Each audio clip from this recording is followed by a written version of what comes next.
जय हिंद दोस्तों, मैं भूपन नामदेव। कैसे हो आप लोग? आशा करता हूँ आप लोग अच्छे होंगे। जैसा कि आप स्क्रीन पर देख रहे हो, यह पेपर दिल्ली पुलिस कांस्टेबल का प्रीवियस ईयर का पेपर है। यानी जो पिछली वैकेंसी दिल्ली पुलिस कांस्टेबल की निकली हुई थी उसका ही पेपर है। तो आज हम इसी को सॉल्व करने वाले हैं, ताकि जो आपका अगला एग्जाम दिल्ली पुलिस कांस्टेबल का दिसंबर 2023 में होने वाला है, उस एग्जाम में आप ज़्यादा से ज़्यादा अंक हासिल कर पाओ। इसके अलावा अगर आप यह पेपर सॉल्व करोगे तो आपको आसानी से पता चल जाएगा कि दिल्ली पुलिस कांस्टेबल में जो प्रश्न पूछे जाते हैं उन प्रश्नों का लेवल क्या रहता है, क्या प्रश्न सरल पूछे जाते हैं या कठिन पूछे जाते हैं। सबसे बड़ी बात यह आपको पता चल जाएगा कि किस किस टॉपिक से आपके प्रश्न बनते हैं। तो आप वैसे ही अपनी तैयारी कर सकते हैं, क्योंकि आपके इसमें अच्छे तगड़े प्रश्न पूछे जा रहे हैं, तो आपको अच्छे से तैयारी करना पड़ेगा। तो ये आप देख सकते हो, ये साफ साफ आपका दिया हुआ है एग्जाम डेट। आपका 3 दिसंबर 2020 का ये पेपर है और एग्जाम टाइम में आपका थर्ड शिफ्ट का ये पेपर है। सब्जेक्ट में आप देख सकते हो कांस्टेबल इन दिल्ली पुलिस एग्जाम 2020। तो आपकी पिछली वैकेंसी 2020 में निकली हुई थी। कई लोगों का इसका एग्जाम पैटर्न नहीं पता होगा, तो वो भी बता देता हूँ। 50 अंक का इसमें आपका जीके जीएस, 15 अंक का इसमें मैथ और आपका 25 अंक का रीजनिंग और 10 अंक का कंप्यूटर पूछा जाता है। अगर आप जीके जीएस, कंप्यूटर और रीजनिंग के प्रीवियस ईयर के पेपर यानी पिछले साल के पेपर देखना चाहते हैं तो वीडियो प्लेलिस्ट पर जाकर देख सकते हैं। तो चलिए दोस्तों, वीडियो स्टार्ट करते हैं।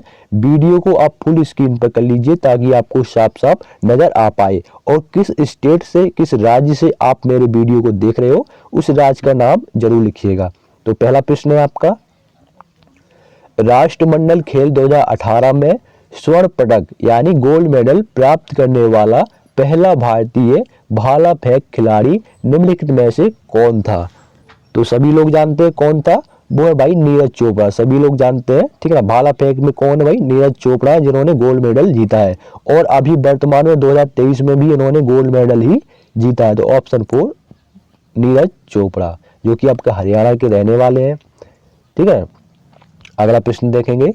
प्रश्न इसमें अच्छे तगड़े पूछे जा रहे हैं, आप खुद देख लीजिएगा। आपको अच्छे से बिल्कुल डीपली से तैयारी करना पड़ेगा। अगला प्रश्न है आपका साइंस है, पत्तियों के रंध्रों से जल वाष्प के रूप में जल अणुओं का वाष्पीकरण डैश कहलाता है। तो क्या कहलाता है ये आपको बताना है। तो यह कहलाता है आपका वाष्पोत्सर्जन। क्या कहलाता है? वाष्पोत्सर्जन। तो ऑप्शन 4 बिल्कुल आपका सही होगा, ठीक है। बेसिकली ये आपका आंसर की है, तो इसमें राइट आंसर पहले से ही हाईलाइट हो रखा है। और एक चीज आपको बता दूं, जितना भी मैं प्रीवियस ईयर का पेपर सॉल्व कराया हूं उसमें आपका 10 अंक का तो मिनिमम आपका करंट अफेयर देखने को मिला है। तो आपको करंट अफेयर जरूर पढ़ना है। इसके अलावा आपकी नदी हो गई, सहायक नदी हो गई, पर्वत शिखर हो गए, और आपके पर्व हो गए, जो पर्व होते त्योहार हो गए, ठीक ना, और आपके शास्त्रीय नृत्य हो गए, और वादक यंत्र हो गई, और आपके मकबरे और आपके मंदिर। यहाँ से आपके प्रश्न पूछे जा रहे हैं, तो इसको अच्छे से पढ़ना है। और पॉलिटी में आपका आर्टिकल जो होते हैं वो आपको अच्छे से पढ़ लेने हैं। अगला प्रश्न, वन्य जीव संरक्षण अधिनियम 1972 के अनुसार लंबी चोंच वाला गिद्ध, जिसे सामान्यतः भारतीय गिद्ध के नाम से जाना जाता है, वह अगस्त 2020 तक डैश में सम्मिलित था। तो कौन सी अनुसूची में सम्मिलित था ये आपको बताना है। तो कौन सी अनुसूची में सम्मिलित था? तो अनुसूची 1 में सम्मिलित था। किसमें? अनुसूची 1 में। अगला प्रश्न देखेंगे, निम्नलिखित में से किसने मजम उल बहरीन नामक पुस्तक का लेखन किया? तो पुस्तक से भी आपको 1-2 प्रश्न देखने को मिलेंगे। तो आपकी जो ये पुस्तक है मजम उल बहरीन, यह पुस्तक आपका दारा सिकोए द्वारा लिखी गई है। किसके द्वारा? दारा सिकोए के द्वारा। तो ऑप्शन 2 आपका बिल्कुल सही होगा। अगला प्रश्न देखेंगे। अगला प्रश्न आपका राजनीति विज्ञान या पॉलिटी साइंस है। भारतीय संविधान केंद्र सरकार को डैश प्रकार की निधियां प्रदान करता है। तो कितने प्रकार की निधियां प्रदान करता है यह आपको बताना है। तो 3 प्रकार की निधियां प्रदान करता है। तो ऑप्शन 3 बिल्कुल सही होगा। अगला प्रश्न देखिए, किसी म्यूचुअल फंड निवेश द्वारा उसके आधार सूचकांक से अधिक लाभ अर्जित करने पर दोनों लाभों के बीच का अंतर निम्नलिखित में से क्या कहलाता है। तो क्या कहलाता है ये आपको बताना है, तो वो आपका अल्फा कहलाता है। क्या कहलाता है? अल्फा कहलाता है। तो ऑप्शन 4 बिल्कुल सही होगा। अगला प्रश्न देखेंगे, शुंग राजवंश की स्थापना निम्नलिखित में से किसके द्वारा की गई थी? या ऐसा हो सकता है कि शुंग वंश का संस्थापक कौन था? तो शुंग वंश का संस्थापक पुष्यमित्र था। कौन था? पुष्यमित्र। तो ऑप्शन 2 बिल्कुल सही होगा, पुष्यमित्र। ऑप्शन 2 बिल्कुल आपका सही होगा। बढ़ते हैं अगले प्रश्न की ओर। अगला प्रश्न है, द फायर बर्न्स ब्लू करुण केशव और डैश द्वारा लिखित भारत में महिला क्रिकेट का विस्तृत बहुअपेक्षित इतिहास है। तो करुण केशव और सिद्धांत पटनायक द्वारा, किसका? करुण केशव और सिद्धांत पटनायक द्वारा लिखित भारत में महिला क्रिकेट का विस्तृत बहुअपेक्षित इतिहास है। तो किसके द्वारा? करुण केशव और सिद्धांत पटनायक द्वारा। तो ऑप्शन 1 बिल्कुल सही होगा। बढ़ते अगले प्रश्न की ओर। गुर्दे में उत्पन्न मूत्र डैश से होकर मूत्राशय में पहुंचता है जहां इसे संचित किया जाता है। तो कहां से होकर पहुंचता है भाई? मूत्र वाहिनी से होकर पहुंचता है। कहां से? मूत्र वाहिनी से। तो ऑप्शन 1 आपका बिल्कुल सही होगा। अगला देखिए, नई लोकसभा निर्वाचित होने के उपरांत वर्तमान लोकसभा के अंतिम सत्र हेतु निम्नलिखित में से कौन सा शब्द प्रयोग किया जाता है? तो कौन सा शब्द प्रयोग किया जाता है ये आपको बताना है। तो लेम डक, क्या? लेम डक शब्द प्रयोग किया जाता है। तो ऑप्शन 2 बिल्कुल सही होगा। अगला प्रश्न देखिए, भारतीय सेना के इतिहास में फील्ड मार्शल का सर्वोच्च पद धारण करने का श्रेय निम्नलिखित में से किसे है? निम्नलिखित में से किसे है? तो वो है आपके के.एम. करियप्पा को। किसको? के.एम. करियप्पा को यह श्रेय है। तो ऑप्शन 3 बिल्कुल सही होगा। अगला प्रश्न देखिए, भारतीय रेलवे सुरक्षा बल यानी आरपीएफ ने सितंबर 2020 में अवैध सॉफ्टवेयर डैश का संचालन प्रतिबंधित कर दिया, जिसे संपुष्ट रेलवे आरक्षण में हेरफेर करने के लिए उपयोग किया जाता था। तो कौन सा वो सॉफ्टवेयर था उसका आपको नाम बताना है। तो वो था आपका रियल मैंगो सॉफ्टवेयर। कौन सा? Real mango. ऑप्शन 3 बिल्कुल सही होगा। अगला प्रश्न देखिए, शिवाजी के शासनकाल में निम्नलिखित में से कौन सा कर वसूल किया जाता था?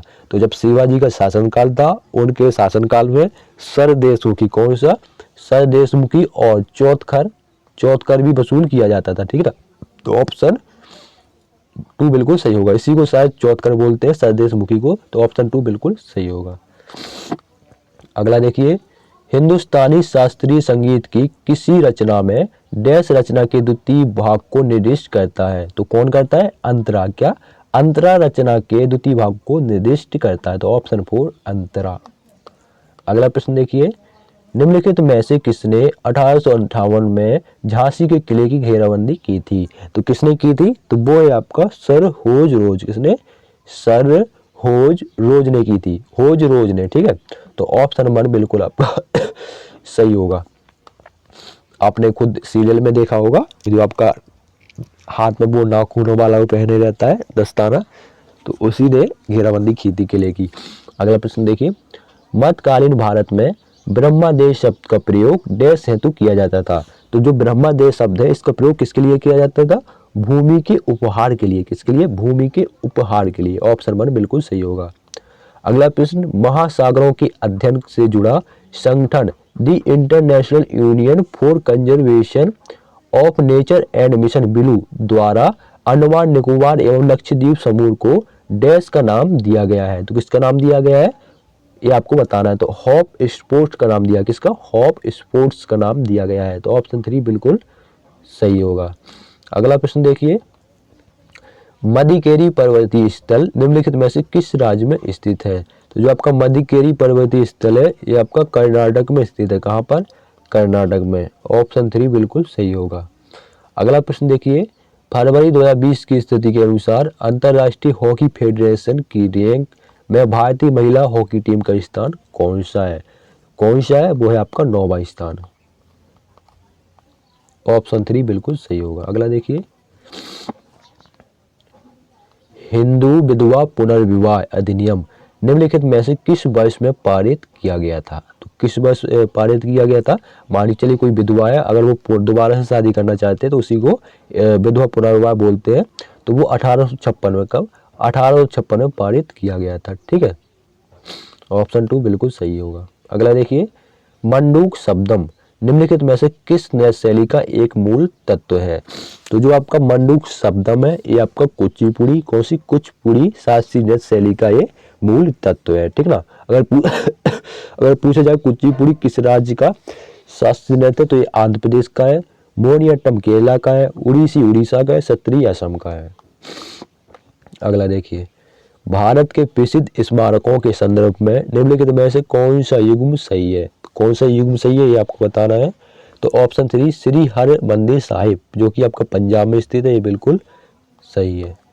अगला देखिए, निम्नलिखित में से कौन सा यूनेस्को की अमूर्त सांस्कृतिक विरासत नहीं है? तो कौन सा नहीं है? वो आपका रानी की बाव यानी रानी की बावड़ी नहीं है। अगला देखिए, अंगूर में प्रमुख रूप से निम्नलिखित में से कौन सा अम्ल पाया जाता है? तो अमरूद में प्रमुख रूप से टार्टरिक अम्ल पाया जाता है। कौन सा? टार्टरिक अम्ल। ठीक है, और जो ये लैक्टिक अम्ल है ये आपका किसमें पाया जाता है? दही में पाया जाता है। अगला देखिए, नीलगिरी की टोडा जनजाति का एक सबसे महत्वपूर्ण त्योहार निम्नलिखित में से कौन सा है? कौन सा है? वो है आपका मोड बेटा। कौन सा? मोड बेटा। तो ऑप्शन 2 बिल्कुल सही होगा। काली मिट्टी डैश उगाने के लिए आदर्श मानी जाती है? तो काली मिट्टी कपास उगाने के लिए। कौन सा? कपास उगाने के लिए। अगर काली मिट्टी है तो कपास की फसल अच्छी होगी, उपज अच्छी होगी। तो ऑप्शन 4 कपास। डैश अगला प्रश्न, डैश भारतीय नागरिकों के लिए खाते का एक प्रकार है जिसके माध्यम से वे शेयर बाजार में सूचीबद्ध शेयरों का क्रय विक्रय कर सकते हैं। तो कौन सा? डीमैट खाता। कौन सा? डीमैट खाता भारतीय नागरिकों के लिए खाते का एक प्रकार है। तो ऑप्शन 2 डीमैट खाता। अगला देखेंगे, भारत के प्रसिद्ध स्टेडियमों के संदर्भ में निम्नलिखित में से कौन सा युग्म सही नहीं है? तो कौन सा युग्म सही नहीं है? वो है आपका ब्रेबॉर्न। कौन? ब्रेबॉर्न, जो कि आपका हिमाचल प्रदेश, ये आपका बिल्कुल सही नहीं है। लेकिन आपका ईडन गार्डन्स ये आपका कलकत्ता पश्चिम बंगाल में बिल्कुल सही है। बारामती ये आपका उड़ीसा बिल्कुल सही है। मोटेरा गुजरात बिल्कुल सही है। लेकिन आपका ऑप्शन 1 सही नहीं है। अगला प्रश्न, निम्नलिखित में से कौन एक पैरा एथलीट है? तो कौन सा है वो आपको बताना है। आपके 4 ऑप्शन दिए गए हैं, 4 व्यक्तियों के नाम है। तो वो है आपके दीपा मलिक। दीपा मलिक एक पैरा एथलीट है। तो ऑप्शन 2 बिल्कुल सही होगा। अगला देखिए, अगस्त 2020 तक की स्थिति के अनुसार दिल्ली एनसीटी हेतु लोकसभा की डैश सीटें आवंटित की गई है? तो कितनी सीटें आवंटित की गई है? 7 सीटें। ऑप्शन 3 बिल्कुल सही होगा। अगला प्रश्न देखिए, मुस्लिम लीग ने डैश 1946 को सीधी कार्रवाई के रूप में घोषित किया था? क्या घोषित किया था ये आपको बताना है। तो उन्होंने कब घोषित किया था ये आपको बताना है। तो मुस्लिम लीग ने 16 अगस्त 1946 को सीधी कार्रवाई के रूप में घोषित किया था, मतलब सीधी कार्रवाई डे के रूप में घोषित किया था। कब? 16 अगस्त 1946। अगला प्रश्न देखिए, उत्तरी गोलार्ध में ग्रीष्मकालीन संक्रांति डैश के महीने में होती है? तो किस महीने होती है? जून के महीने में होती है। ऑप्शन 1 बिल्कुल सही। अगला देखिए, निम्नलिखित में से किस पुस्तक का लेखन E.M. फोस्टर ने किया है? तो कौन सी पुस्तक है? वो आपका ए पैसेज टू इंडिया। कौन सी? A passage to India. अगला देखिए, चांदी का रासायनिक प्रतीक निम्नलिखित में से कौन सा है? तो चांदी का रासायनिक प्रतीक होता है Ag। क्या होता है? Ag। तो ऑप्शन 1 आपका बिल्कुल सही होगा। अगला देखिए, 14 दिसंबर 2019 को कानपुर में राष्ट्रीय गंगा परिषद की प्रथम बैठक के दौरान प्रधानमंत्री श्री नरेंद्र मोदी ने गंगा नदी के तटों पर आर्थिक गतिविधियों को बढ़ावा देने के लिए डैश की संकल्पना प्रस्तुत की? किसकी? अर्थगंगा की संकल्पना प्रस्तुत की। तो ऑप्शन 1 आपका बिल्कुल सही होगा। अगला प्रश्न देखिए, भारतीय खाद्य निगम FCI की स्थापना निम्नलिखित में से किस वर्ष की गई थी? उसी वर्ष में देश को खाद्यान्न विशेष रूप से गेहूं की भारी कमी का सामना करना पड़ा था। तो इसकी स्थापना FCI की 1665 में की गई थी, 1965 में की गई थी। अगला देखिए, डैश और उनके आसपास की जलमग्न भूमियां ऐसे जल निकाय होते हैं जो प्रवाह नदियों के समुद्र से मिलने के स्थानों पर पाए जाते हैं। तो क्या, नदी के चौड़े मुहाने क्या होते हैं, नदी के चौड़े मुहाने और उनके आसपास की जलमग्न भूमियां ऐसे जल निकाय होते हैं, नदी के चौड़े मुहाने। तो ऑप्शन 2 बिल्कुल सही होगा। अगला देखिए, डैश के आर्थिक सर्वेक्षण में थालीनॉमिक्स भारत में भोजन की थाली का अर्थशास्त्र शब्द का प्रयोग किया गया है। तो कब किया गया इसका प्रयोग? 2019-2020 में। तो ऑप्शन 4 आपका बिल्कुल सही होगा।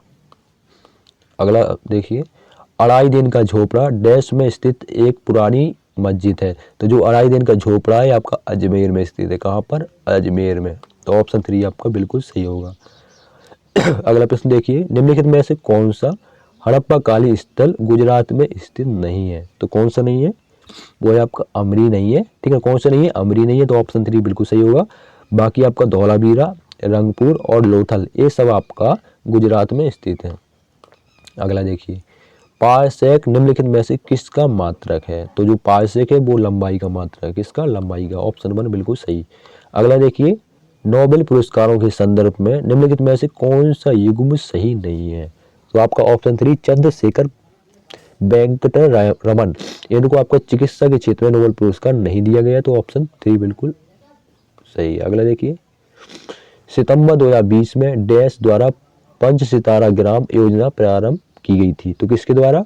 भारतीय डाक द्वारा, इंडियन पोस्ट के द्वारा। अगला देखिए, भारत के राष्ट्रपति की एक वैधानिक शक्ति निम्नलिखित में से कौन सी है? ये आपको बताना है। तो ऑप्शन 4 देखोगे आप, वह प्रत्येक आम चुनाव के उपरांत संसद के प्रथम सत्र के अधिवेशन को संबोधित कर सकते हैं। तो ये आपकी शक्ति है। अगला देखिए, आरबीआई अधिनियम 1934 की डैश अनुसूची के अंतर्गत शामिल बैंकों को अनुसूचित वाणिज्यिक बैंक कहा जाता है। तो कौन सी सूची के अंतर्गत? दूसरी सूची के अंतर्गत। तो ऑप्शन 2 बिल्कुल सही होगा। अगर पूछे आरबीआई का मुख्यालय तो मुंबई में है, पहले कहाँ था? कलकत्ता में। अगला देखिए, भारतीय संविधान के डैश के अंतर्गत केंद्र सरकार द्वारा अनुमानित प्राप्तियों और व्यय का वार्षिक वित्तीय विवरण संसद के दोनों सदनों के समक्ष प्रस्तुत किया जाना अनिवार्य किया गया है। तो कौन सा आर्टिकल के दौरान? 112। तो अनुच्छेद 112 के दौरान। अगला प्रश्न देखिए, शब्द यूनिसिट्रैल, क्या यूनिसिट्रैल का पूर्ण रूप क्या है? यानी यूनिसिट्रैल का फुल फॉर्म बताना है। तो यूनिसिट्रैल का होता है यू से आपका यूनाइटेड, एन से नेशन, सी से कमीशन, ऑन से आपका इंटरनेशनल ट्रेड लॉ। क्या होता है यूनिसिट्रैल का फुल फॉर्म?